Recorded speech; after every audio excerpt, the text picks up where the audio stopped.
DYFIni bwkhaktwi Badarghat Choumuhani sikla lahar himbotok wngna tongmani phiya kisa themrang borokrog phaiwi lahar himbotok dearnani bagwi Badarghat Communities Party Officeo choprophaikha Khorokba sak derakha aborogni bere tongo kwcham MP Jorna boido PG Priyonta patima thayo amtuli thana police nai muthangnai kini krak rekha tabuk hapang jetike hapang tuduli tongkha abo bai kebengnai bodolok baithang man banta sudu sani maya man bantarongno tui joba khalnya kheno choprojakha themrang borokrog bai kokti salo amtuli thanabo khobjak Badarghat amchaio kebengnai bodolni habanogo choprojakha tui sejamung phunuka kwcham MP Jorna boido bosaka sikla mothani bwkhaktwi lahar himbotokni samung butango themrang borokrog choprophaikha amosukang baraino warai kokchabjak hini saka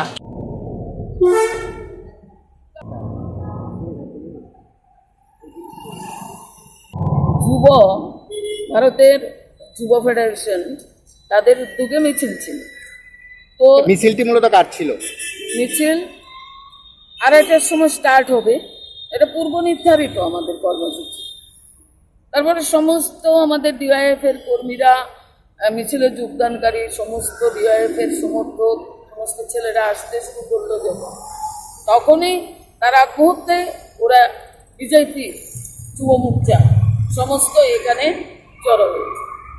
জড়ো হয়ে প্রথমে আমাদের বয়স্ক comrade local কমিটির member তাকে মেরেছে, এখানে বাড়ি অফিসের সামনে প্রচণ্ড মেরেছে এবং সাইকেল থেকে মাটিতে ফেলে মেরেছে। তারপরে আমাদের ডিওয়াইএফ এর একজন কর্মীকে তাকেও মেরেছে, তাকে হাসপাতালে পাঠানো হয়েছে, প্রচণ্ড মেরেছে।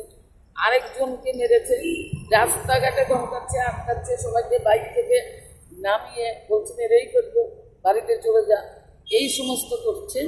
তারপরে আমি খবর পেয়ে আমি এসপি সাহেবকে ফোন করেছি, ফেরিনগর ওসি সাহেবকে ফোন করেছি। তারপরে তারা বলছেন যে মিছিলের তো এরকম বলেছিল, আমরা তো বলেছি যে এই জায়গাটাতে না করে বলেছে এটা সরকারি রাস্তা, তো সবার জন্য, গণতন্ত্র সবার জন্য আছে, এখানে শান্তিপূর্ণ মিছিল করবে, তাতে কি আছে। তারপরে বললো একজন স্টাফও ছিল না, পুলিশে কোনো স্টাফ ছিল না, তারা যথেচ্ছ চাপ দিচ্ছে।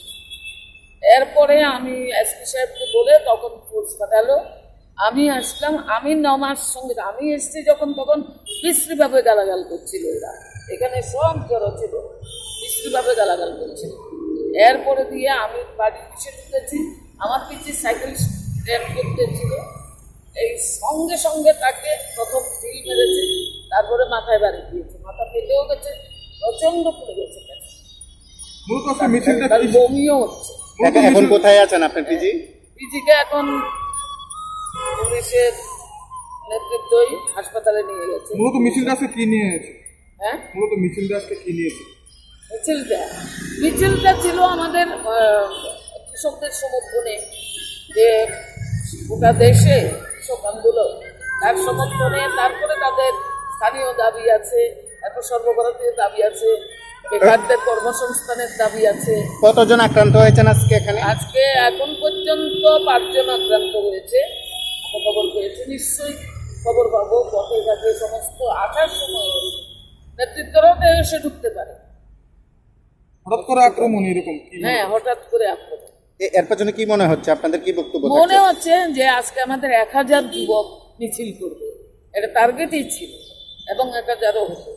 কারণ এখানে গণতন্ত্র নেই রাজ্যের মধ্যে, এটাই প্রমাণিত, যে কেউ কথা বলতে পারবে না, কোনো বিরোধী দলের কোনো অস্তিত্ব থাকতে পারবে না, বিরোধী দল কোনো কথাই বলতে পারবে না, মিছিল করতে পারবে না, মিটিং করতে পারবে না, এককভাবে শুধু বিজেপি এখানে কাজ করবে। এটা গণতন্ত্রকে ধ্বংস করা ছাড়া আর কিছু না। গণতন্ত্র হত্যা হচ্ছে, এই দেশের মধ্যে হচ্ছে, এবং আমাদের রাজ্যের মধ্যে বিজেপি সরকার গণতন্ত্র হত্যা করছে। এই গণতন্ত্র হত্যা এবং রাজ্যে যে আইন শৃঙ্খলা যেভাবে অবনতি ঘটছে, মহিলাদের উপর আক্রমণ থেকে শুরু করে কোনো কিছুই বাদ নেই। মানুষ খেতে পাচ্ছে না, মানুষের কোনো কাজ নেই হাতে, কিন্তু না বাছাই করে যারা বিরোধী দল করে তাদেরকে ঘরে ঢুকিয়ে দিতে হবে, মেরে ঘরে ঢুকিয়ে দিতে হবে। তারা একক ছত্র অধিকার এখানে তারা কায়েম করে। এটাই হলো উদ্দেশ্য। এই উদ্দেশ্য মানুষ সফল হতে দেবে না। ত্রিপুরা রাজ্যের মানুষ, গণতন্ত্রপ্রিয় মানুষ, এই আক্রমণ, এই অত্যাচারকে ত্রিপুরার মানুষ সহ্য করবে না।